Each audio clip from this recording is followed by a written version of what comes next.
Hello everyone, my name is Xiaolu Ma. Today we are going to talk about the right to privacy. Privacy is an individual's right to determine the time, extent, and the general circumstance under which personal information is shared with or withheld from others.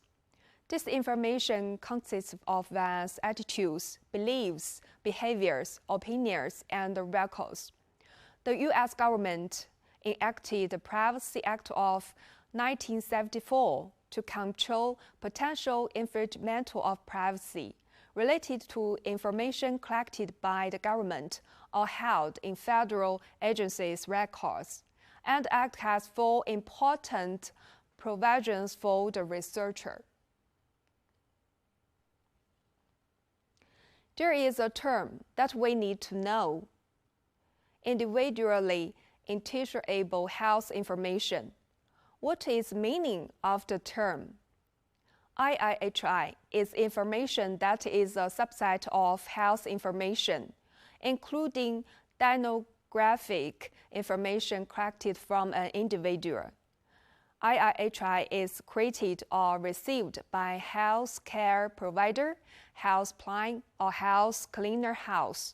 And IIHI is related to past, present, or future physical or mental health or condition of an individual, the provision of health care to an individual, or the past, present, or future payment for the provision of health care to an individual, and that identifies the individual.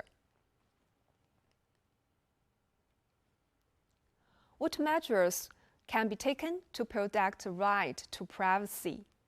When a researcher wants to access data from a covert entity, such as reviewing a patient's medical record in clinic or hospitals, or when an instrument developer requests that researchers who use the instrument share their data with the developer.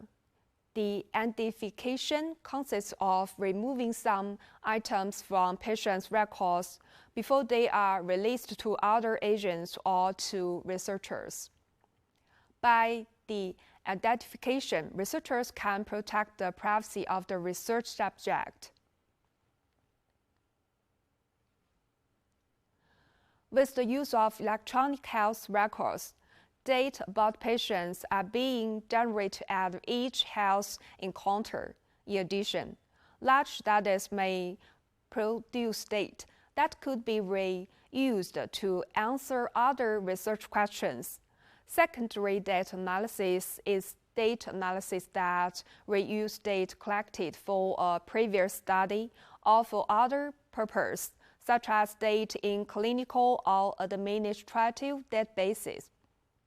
Researchers and covered entities may use and disclose a limited data set to a researcher for study.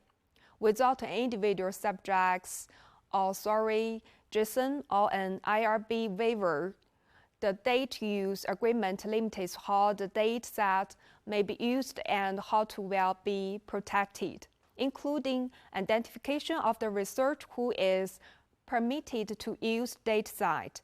In this way, the privacy of the individuals can be protected.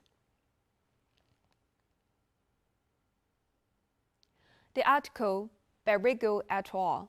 Describes the protection of participants' information to avoid the participants being identified. From this description, we can learn how to protect the privacy of participants. That's all for this section. Thanks for your time.